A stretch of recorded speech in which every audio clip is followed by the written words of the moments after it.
আমার যুবকেরা দাঁড়ানো, আমি যেখানে যাই যুবকেরা কিছু দাঁড়াই থাকে, কারণ ওরা দাঁড়ায় থাকে, চলে যায় না, ওদের এনার্জি বেশি। আর আপনাদের এখানে তো এনার্জি বেশি দেখলাম, খানিক আগে পিটোপিটি শুরু করতেছে। এনার্জি আছে না নাই? আরো যখন এনার্জি ড্রিঙ্ক খাই তখন তো আর একটু পাওয়ার বাড়ে।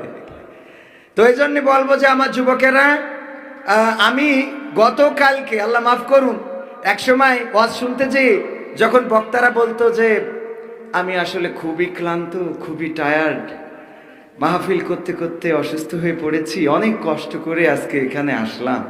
আমরা সামনে বসে থেকে মনে কথা, তোমার আসতে কইস কিনা, আইসেতে কাহিনী কও, কষ্ট, ক্লান্ত, টায়ার্ড, এই মনে করতাম। আরে আল্লাহ, এখন চাইলেও এই কথা বলা লাগে, না চাইলেও বলা লাগে, বের হয়ে যায়। গতকালকে মাহফিল করেছি লালমনিরহাট, আমার সফর সঙ্গী সাক্ষী, 10 হাত দূরেও গাড়িতে কিছুই দেখা যায় না, কুয়াশা। বললাম যে পুকুরের মধ্যে চলে গেলি বললেন। তাছাড়া তো মানে আবার আমার হেল্পার খুব ভালো, ওই এক হেল্পার ছিল, তিরাক খুব একটা চিকন রাস্তা দিয়ে যাচ্ছে, তো যাওয়ার সময় মানে বলছে নেমে দেখ দিন কমনে দেবো, তো চিকন রাস্তা, খালি কয় উস্তাদ ডাইনে রাখেন, ডাইনে, যেই ডাইনে দেয় ডাইনে খানার মধ্যে চলে যায়, কয় উস্তাদ বামে বামে বামে, কয় আবার বামে দিলি এই খানার মধ্যে যায়, এই ডাইনে ডাইনে উস্তাদ ডাইনে, এবার ওই খানার মধ্যে, এবার এই করতে করতে খানার মধ্যে যাই চলে গেছে, বলছে উস্তাদ যেমনি ভালো সেমনি রাখেন। খানার মধ্যে চলে যাওয়ার পরে কয় যেমনে ভালো সেমনে রেখে দেন, সহ্য না করি পারা যায়? হ্যাঁ, তো এই জন্যই এখন আমি ওর বললাম যে তুমি, ও দেখি এরম করে তাকায় দেখছে, মানে আমি তো দেখছি একরকম, ওর আমার চশমাতে না দেখলি হয় না, আর ও হইলো কানা, বোঝেননি?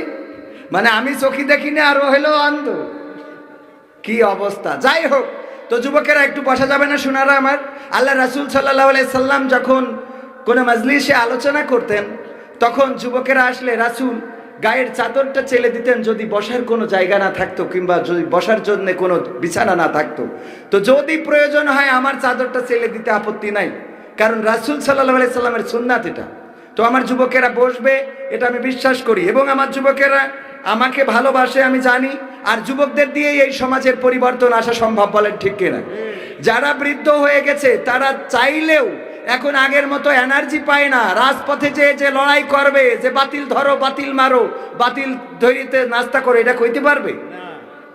হয়তো এটা বলতে পারবে যে হুজুর ধরো, হুজুর মারো, হুজুর ধরে নাস্তা করো, কারণ এটা করলে ওর বাধা দেওয়ার কেউ নেই।